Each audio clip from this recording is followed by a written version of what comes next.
The day my neighbor decided my ranch gate was just a suggestion was the day I stopped fixing the gate and started fixing the problem. The first sound that morning wasn't birds or wind moving across the pasture. It was the sharp metallic crunch of a vehicle hitting something it absolutely wasn't expecting. I was standing on my porch with a mug of black coffee still warm in my hand when the echo rolled across 40 acres of quiet Texas land. You can tell a lot from a sound like that. Wood splinters one way, metal rings another. This one rang. Long, hollow. Final. I set the mug down on the railing and walked toward the front entrance of my ranch, boots pressing into the gravel that lined the driveway my grandfather laid down 30 years ago. The air smelled like dust and cedar after a dry night, and the sun was just starting to creep over the fence line, turning the steel posts at the gate into bright silver lines against the morning light. My name is Daniel Carter. I own Red Creek Ranch, 60 acres of pasture and oak trees just outside a subdivision called Silver Oak Estates. When I bought this place 2 years ago, I figured the biggest problem I'd deal with was coyotes getting into the chicken coop. Turns out suburban politics travel farther than coyotes, especially when someone like Linda Whitmore gets involved.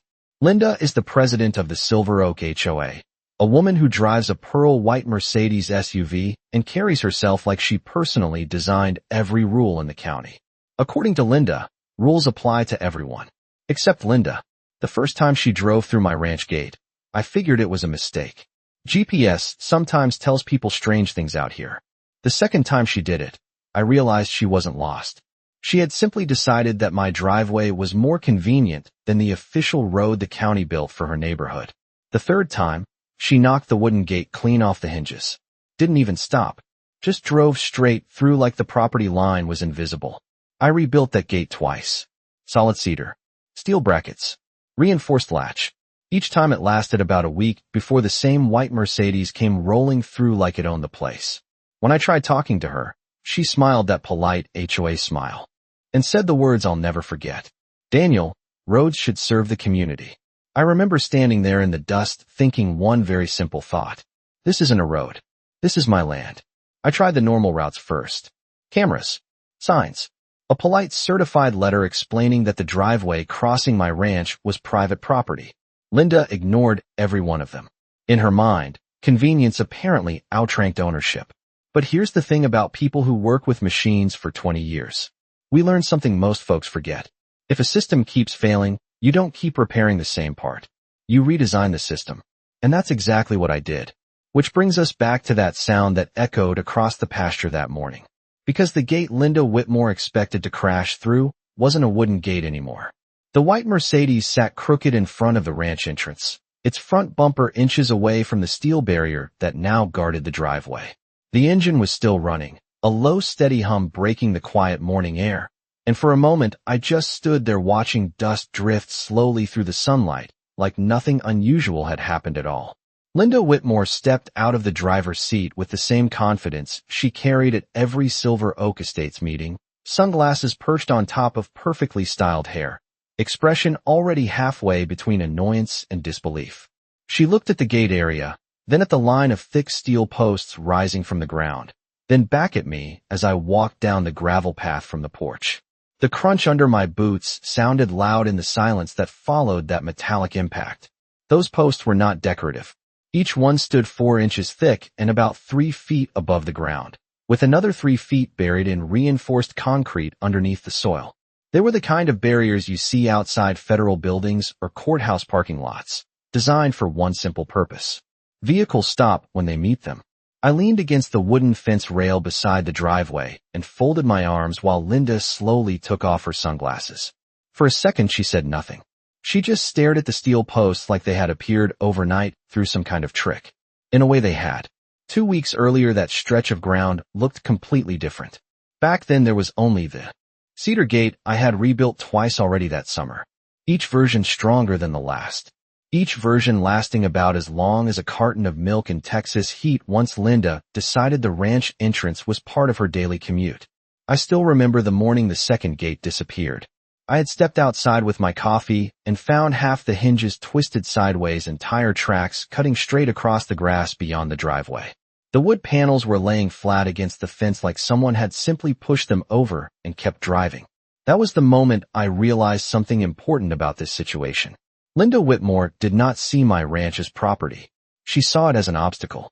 And obstacles, in Linda's world, were temporary things that could be pushed aside if they got in the way of convenience. That afternoon I drove into town and started making phone calls. Survey office first, then the county planning department.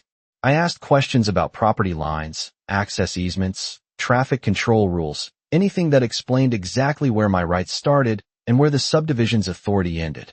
The answers were surprisingly simple. Silver Oak Estates had its own internal roads. My ranch driveway was not one of them. No shared easement. No community access agreement. Nothing except a private entrance crossing land that belonged entirely to me. Once I heard that, the solution became obvious. I stopped thinking about repairing gates. I started thinking like an engineer again. Because if someone refuses to respect a boundary that is clearly marked, sometimes the only thing left to do is make the boundary impossible to ignore. For a moment Linda Whitmore said nothing at all. She just stood there beside her Mercedes, staring at the row of steel posts like they had personally insulted her. The engine continued to idle behind her, a soft mechanical hum that sounded strangely small compared to the quiet stretching across my ranch.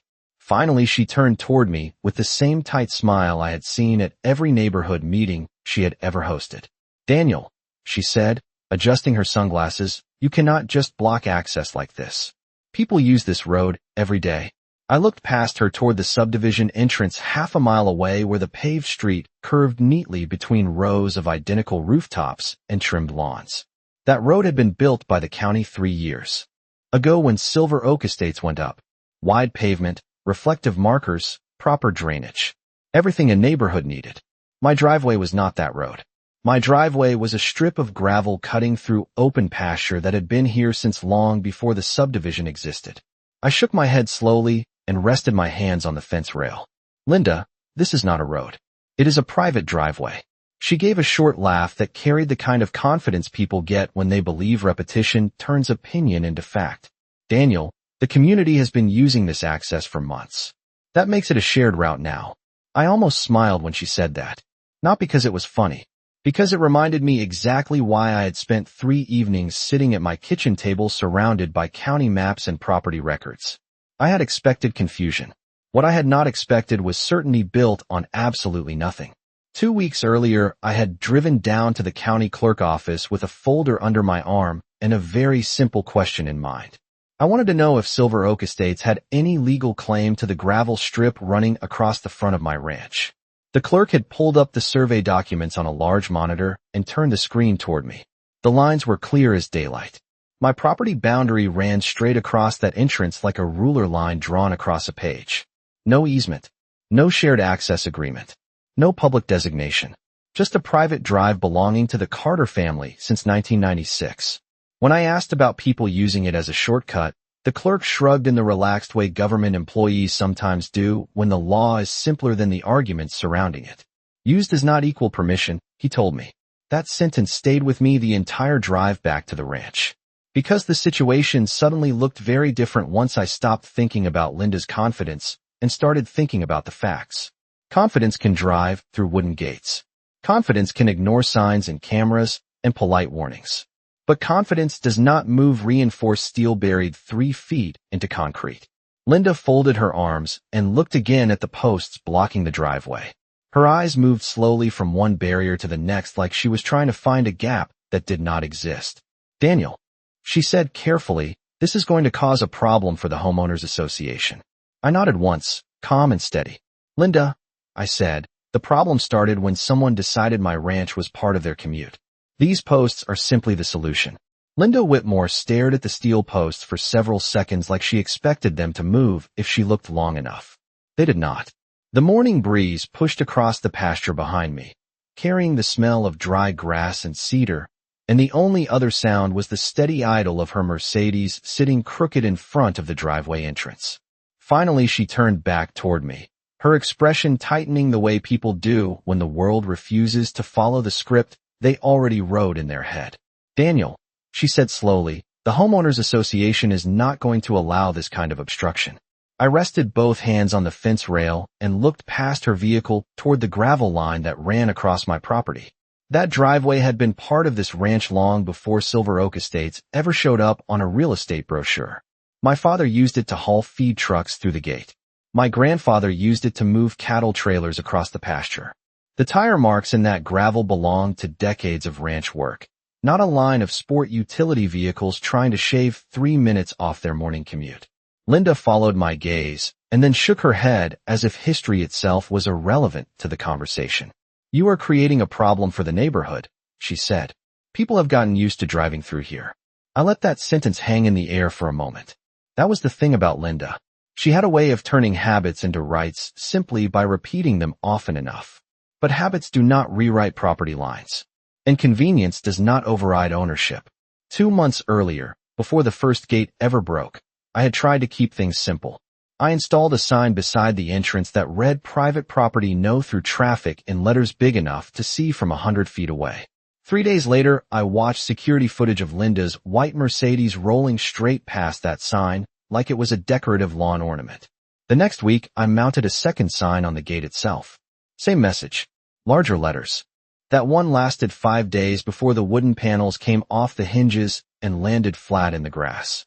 When I walked down to the entrance that morning and saw the gate lying sideways, the latch twisted and tire tracks running straight across the driveway, I remember standing there with my coffee cooling in my hand thinking about how strange the situation had become.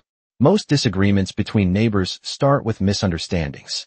This one had moved far past that stage. Linda knew exactly where the property line stood. She simply believed it should not apply to her. Now she looked at the steel posts again and sighed like someone dealing with an unreasonable inconvenience. "Daniel," she said, "the board will have to review this." I nodded calmly because that part did not worry me at all. In fact, I had been expecting it. The reason those steel bollards were sitting in the ground instead of another wooden gate was because I had already spent a week making sure every inch of this solution sat well inside the law. The county survey map was still folded on my kitchen table. The property boundary line ran 5 feet beyond where the posts now stood. That meant those barriers were not blocking a public road. They were protecting a private entrance. Linda slid back into her driver's seat and looked through the windshield at the steel line one more time before shifting the car into reverse. The Mercedes slowly rolled backward across the gravel until it reached the paved street that actually belonged to her neighborhood. As she turned the wheel and drove away, I watched the dust settle around the posts and realized something important. For the first time since the subdivision appeared next door, the entrance to Red Creek Ranch was finally quiet again. The quiet lasted exactly 2 days. On the third morning, I was repairing a section of fence near the north pasture when the distant rumble of an engine drifted across the ranch. Out here, sound carries a long way, especially across open land, and the tone of that engine was already familiar. I leaned against the fence post and looked toward the entrance road where the gravel met the county pavement. A silver pickup slowed as it approached the steel posts, rolled forward another few feet, and then stopped. The driver sat there for a moment, probably trying to figure out why the shortcut he had been using for months suddenly ended in a line of steel barriers. After a few seconds, the truck reversed and drove back toward the proper road that ran along the subdivision. I went back to tightening the fence wire and listened as the sound of the engine faded into the distance. That pattern repeated several times that morning. One car would approach, pause, and then turn around. None of them tried to push past the posts because steel planted in concrete does not invite experimentation. By mid-afternoon, the entrance had returned to the same quiet it had known before Silver Oak Estates ever existed. I figured that would be the end of it. But people who build their identity around authority rarely walk away quietly when that authority stops working. The following evening, I was sitting at my kitchen table going through equipment receipts when a slow convoy of vehicles rolled past the ranch entrance and stopped along the county road. The sun was dropping behind the oak trees, throwing long shadows across the gravel, and through the front window, I could see 3 cars lined up near the driveway. At the front of them stood the same white Mercedes that had become a regular visitor to my gate. I stepped out onto the porch and watched as Linda Whitmore climbed out and walked toward the steel posts with 2 other residents from Silver Oak Estates following behind her. Even from 50 yards away, I could see the stiff determination in the way she moved. Linda was not here to turn around this time. She was here to make a point. The 3 of them stopped at the barrier and stared at the posts like a group of inspectors evaluating a construction project. One of the neighbors bent down to look at the concrete base around the steel cylinder. Another walked a few steps along the fence line, as if searching for a hidden opening. There was not one. I had measured the spacing carefully when the installation crew set them in place. Wide enough for my ranch truck to pass through using the side service lane. Too narrow for a full-size sport utility vehicle trying to cut straight across the entrance. After a minute, Linda looked up toward the porch where I was standing and raised her hand in a small gesture that clearly meant she expected me to come down and explain myself. I did not move. The wind rustled the tall grass along the fence, and the fading sunlight turned the steel posts into dark silhouettes across the driveway. Linda waited another moment before calling out across the gravel. "Daniel," she said, "the Homeowners Association needs to discuss this situation with you." Her voice carried across the open space with the same controlled authority she used during neighborhood meetings. I stepped off the porch and began walking toward the entrance, boots crunching slowly along the gravel path. The conversation she wanted was coming, but it was not going to unfold the way she expected. I stopped a few feet from the steel posts and looked at the small group gathered on the other side of the barrier. Linda Whitmore stood at the front with her arms folded, the two neighbors slightly behind her like an audience waiting for the opening line of a meeting. The evening air carried the smell of warm gravel and dry grass, and the last of the sunlight reflected off the steel posts between us. For a moment nobody spoke. Linda finally broke the silence with a tight smile that did not quite reach her eyes. "Daniel," she said, "the Homeowners Association board believes this situation needs to be addressed immediately. People have been using this access for months, and now you have blocked it without notice." I glanced at the line of vehicles parked along the county road behind them. Headlights were beginning to glow as dusk settled over the pasture. The subdivision sat just beyond the trees, rows of houses with porch lights flickering on one by one like a string of small lanterns. I rested one hand on the nearest steel post and felt the cool metal under my palm. "This entrance is private property," I said calmly. "It has always been private property." One of the neighbors shifted uncomfortably and looked down at the concrete base around the barrier. Linda shook her head like she had heard something unreasonable. "The community has relied on this route," she said. "Blocking it creates unnecessary inconvenience." That word again. Inconvenience. I had heard it several times since the first gate broke months ago. Apparently my ranch entrance existed only as long as it made the neighborhood commute easier. The moment it stopped serving that purpose, it became a problem. I pointed toward the paved street running along the subdivision. The county built a road for Silver Oak Estates 3 years ago. It connects directly to the main highway. That road is designed for traffic. This driveway is designed for ranch equipment. Linda glanced toward the subdivision street and then back at the posts, clearly unimpressed with the distinction. "Daniel, the Homeowners Association has authority over neighborhood access routes." I almost laughed at that, but managed to keep my voice steady. "Your authority ends at your property line. This ranch is not part of the association." The two neighbors exchanged a quick look like that detail had not been fully explained during whatever conversation brought them here. Linda stepped closer to the barrier and tapped one of the steel posts with her hand. The sound rang softly through the quiet air. "This looks permanent," she said. "That is the idea," I replied. She straightened and looked directly at me now, her voice shifting into the formal tone people use when they believe a threat might still work.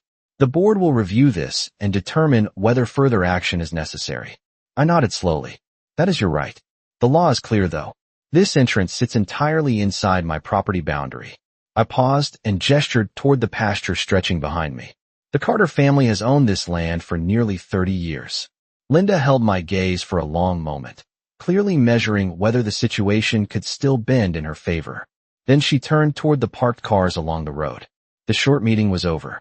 As she walked back to her Mercedes, the steel post stood silent between the subdivision and the ranch, marking a boundary that was finally impossible to ignore. The next morning started quieter than usual, but quiet on a ranch does not always mean peaceful. I noticed the change before I even finished pouring my coffee. 2 unfamiliar vehicles were parked along the county road across from the entrance. A white utility truck with a small magnetic logo on the door and a dark sedan idling behind it. I stepped out onto the porch and leaned against the railing, watching the scene unfold across the gravel drive. The sun was just coming up over the tree line, painting long shadows across the steel posts that guarded the entrance. One of the men from the utility truck stepped out and walked toward the barrier with a clipboard in his hand. The other remained near the vehicle, talking on a phone while glancing toward the subdivision road. Even from 50 yards away, it was easy to guess who had arranged this visit. Linda Whitmore did not like obstacles, and when she could not push them aside herself, she preferred to bring someone who might. I walked down the gravel path at a slow pace, boots crunching steadily as I approached the entrance. The man with the clipboard looked up when he saw me and gave a polite nod. "Morning," he said. "We received a report about an unauthorized traffic obstruction." I rested one hand on the nearest steel post and looked at the utility truck behind him. The magnetic logo on the door read County Infrastructure Services, the department that handled road signage and traffic barriers. A small detail caught my attention immediately. The truck was parked on the public road, not on my driveway. That meant they had already recognized the difference between the two. "Morning," I replied. "What exactly were you told?" The man glanced down at the clipboard and read from the printed report. Complaint states that a private resident installed fixed barriers blocking a community access road used by the Silver Oak neighborhood. I could not help smiling slightly at the wording. Community access road. That phrase had appeared in every conversation Linda started about this driveway. Unfortunately for her, repetition does not create legal definitions. I reached into my back pocket and unfolded the survey map I had started carrying around since the steel posts went in. The paper still held the faint crease lines from the county clerk office.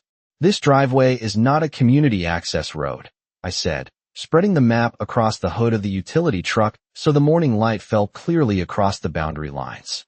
"The Carter property line runs right here." I traced the bold survey marker with my finger, stopping exactly where the steel posts stood behind us. "Everything on this side of the line is private land."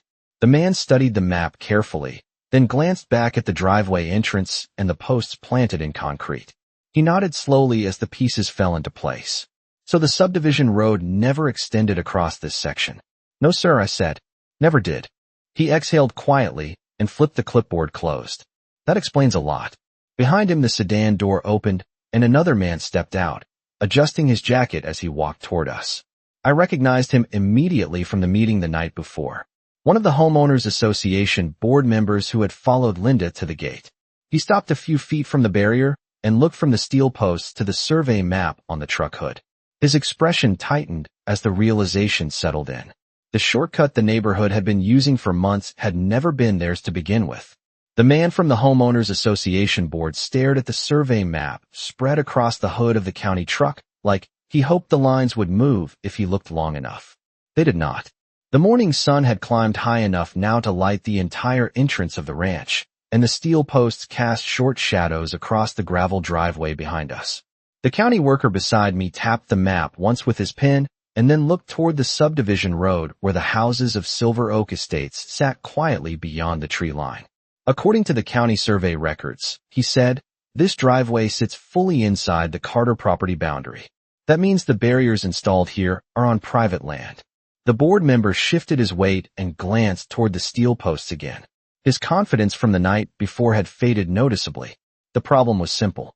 Everyone in the neighborhood had gotten used to using this shortcut because it saved a few minutes during the morning commute. But convenience has a strange way of rewriting memory. After enough time, people stop asking whether they are allowed to do something and start assuming they have always had the right. The county worker closed his clipboard and turned toward the man from the Homeowners Association. "If the driveway belongs to the ranch, there is no traffic violation here. Property owners are allowed to install barriers on private entrances as long as they do not block a public roadway." He gestured toward the county road where the truck was parked. "This is the public roadway. That driveway is not." The board member exhaled slowly, clearly realizing the conversation had moved beyond his control. A moment later, another car approached from the subdivision street and slowed beside the parked sedan. The white Mercedes rolled to a stop, and Linda Whitmore stepped out once again with the same determined posture she carried at every Homeowners Association meeting. She walked toward the group with steady steps, clearly expecting to find a different situation waiting for her. Instead, she arrived just in time to hear the final part of the explanation. The county worker nodded toward the map one last time and said, "The property line is clear. The ranch owner is within his rights to secure his entrance." Linda stopped beside the barrier and looked from the map to the steel posts, then finally toward me.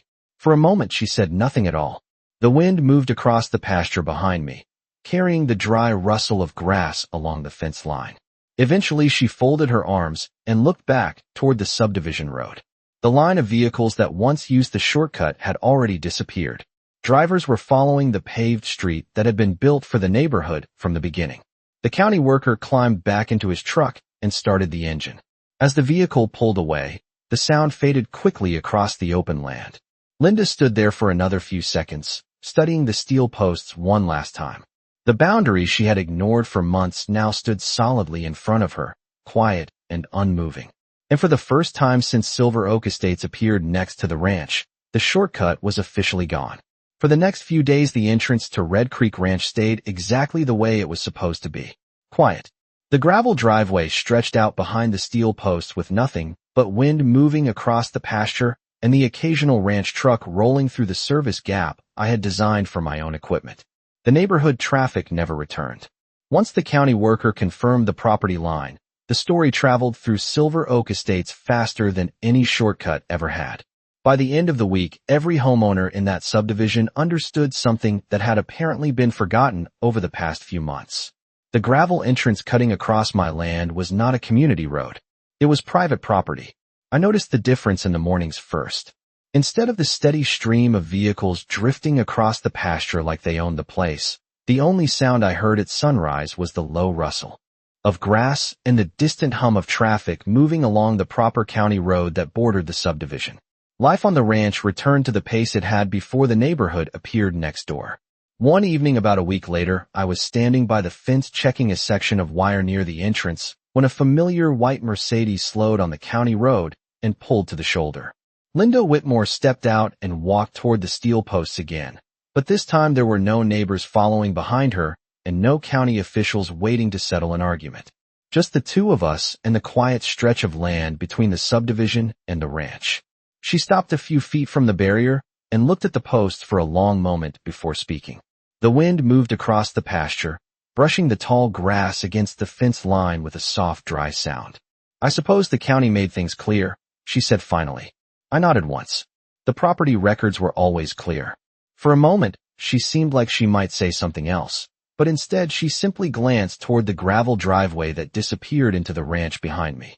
The steel posts stood exactly where they had been planted, silent and solid under the evening light.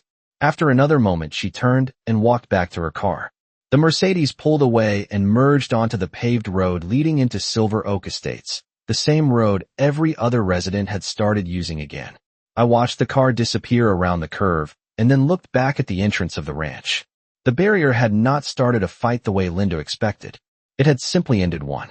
Because the truth about property lines is simple. They do not care who is in a hurry. They do not bend for convenience. And when they are finally respected, the land goes back to being exactly what it was meant to be. Quiet, steady, and entirely its own.